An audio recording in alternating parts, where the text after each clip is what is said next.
आज हम आपको दिखाने वाले हैं आदिति। और ये जो वैरायटी है ये अपने आप में अगर आप देखो तो बहुत शानदार वैरायटी है। और अगर इसके कैरेक्टर के बारे में बात करें, पहले तो मैं आपको एक ये सिंगल पौधा दिखा रहा हूँ। और अगर इसमें देखें तो कुछ ब्रांचेस आपको दिख रही होंगी। ब्रांचेस अगर अपन देखें तो 1 2 3 4 और 5, लगभग 5 से 6 इसमें ब्रांचेस हैं। अगर नोड की संख्या देखें तो 1 2 3 4 5 6 7 8 9 10 11 12 और लगभग टॉप पे देखें तो 13 के समथिंग इसमें नोड आते हैं। तो ये वैरायटी के कैरेक्टर है। लगभग इस कंडीशन में हर एक पौधा इसका है।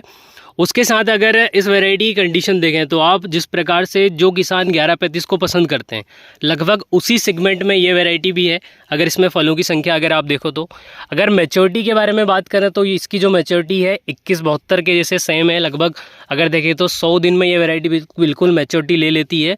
तो जो किसान 1135 को इसलिए नहीं लगा रहे हैं कि 1135 की जो मैच्योरिटी है लगभग 110 दिन के समथिंग जाती है, तो इस वैरायटी को लगा सकते हैं।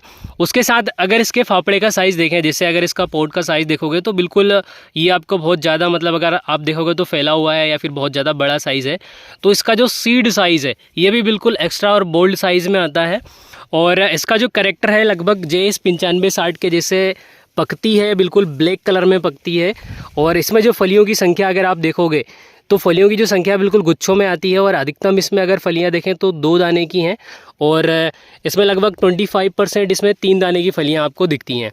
और अगर प्रोडक्शन के बारे में बात करें तो लास्ट ईयर इसमें अगर अटैक के बारे में बात करें तो स्टेम फ्लाई के प्रति ये वैरायटी बिल्कुल रेजिस्टेंस रखती है। उसके साथ अगर YMB के बारे में बात करें तो इसमें येलो मोजक बिल्कुल भी नहीं आता है। उसके साथ लास्ट ईयर जो इस वैरायटी के हमने कुछ वीडियोस बनाए थे उसमें आपको बताया था कि बाकी जो दूसरी वैरायटियाँ हैं उनमें RAB का अटैक आया था, लेकिन इस वैरायटी में RAB का अटैक भी नहीं आया था। अब अगर बात करें इसके सीड रेट के बारे में तो इस प्लाट में अगर हम सीड रेट देखें तो इसमें लगभग 25 kg पर एकड़ के हिसाब से सीड रेट रखा गया है। तो अगर आप एक ऐसी वैरायटी ढूंढ रहे हैं जिसमें कि आपको किसी भी प्रकार का कोई फंगल डिसीज़ ना मिले, उसके साथ आप ऐसी वैरायटी देख रहे हैं जिसमें कि प्रोडक्शन लाजवाब मिले, उसके साथ आप ऐसी कुछ वैरायटियां देख रहे हैं जिसमें कि सीड साइज़ काफ़ी एक्स्ट्रा बोल्ड हो और सीड रेट थोड़ा सा कम डले, तो ये जो वैरायटी है लगभग सेम कंडीशन में है। और इस वैरायटी की अगर मैं आपको पूरे प्लाट की कंडीशन दिखाऊं तो ये ओवरऑल लगभग 10 एकड़ का प्लाट है। और इसमें इससे बड़ी खास बात ये है कि इसमें वैसे सीड रेट अगर देखें तो लगभग 35 kg के समथिंग इसमें सीड रेट डाला था। लेकिन क्या हुआ था कि सही तरीके से जब जर्मिनेशन नहीं हो पाया, जर्मिनेशन का मतलब ये कि उस समय पानी नहीं आ पाया, तो पानी ना आ पाने के कारण क्या हुआ था कि इसमें स्प्रिंकलर चलाया और उसके बाद फिर इसको उगाया गया। तो इसका जो सीड रेट है लगभग 25 kg पर एकड़ के हिसाब से रह गया था। लेकिन 25 kg पर एकड़ के हिसाब से सीड रेट रहने के बावजूद भी अगर आप देखोगे तो पूरे प्लाट को ओवरऑल पूरा कवर अप कर लिया गया है। अभी मैं आपको बीज सेंटर में जाकर दिखा देता हूँ। जैसे मैंने आपको एक पौधा सिंगल दिखाया, अब मैं आपको बीज सेंटर में जाके, खेत के बीज सेंटर में जाके फिर दिखाता हूँ कि अगर हम सीडल से लगाते हैं, इसका सीड रेट थोड़ा सा टाइट रखते हैं तो क्या कंडीशन रहती है। अभी इस कंडीशन में अगर मैं आपको दिखाऊँ तो ये इसकी कंडीशन रहती है ये।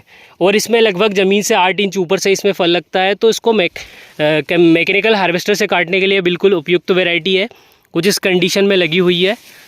और पर्सनली अगर देखें तो 100 दिन में जो वैरायटियाँ पक रही हैं उनमें मेरे हिसाब से ये जो वैरायटी है वन ऑफ द फेवरेट है। अगर आप लास्ट ईयर अगर आपने इस वैरायटी को लगाया है तो आप उसके बारे में कमेंट बॉक्स में कमेंट करके बता सकते हैं कि इसका कितना क्या प्रोडक्शन रहा है, कितना उत्पादन रहा है। और अगर आपके यहाँ लगी हुई है, अगर ये वैरायटी है तो आप बिल्कुल कमेंट बॉक्स में कमेंट करके बताएं कि इसका कितना क्या प्रोडक्शन निकल सकता है, किस तरीके से वैरायटी लगी हुई है। बाकी आज के वीडियो में इतना ही।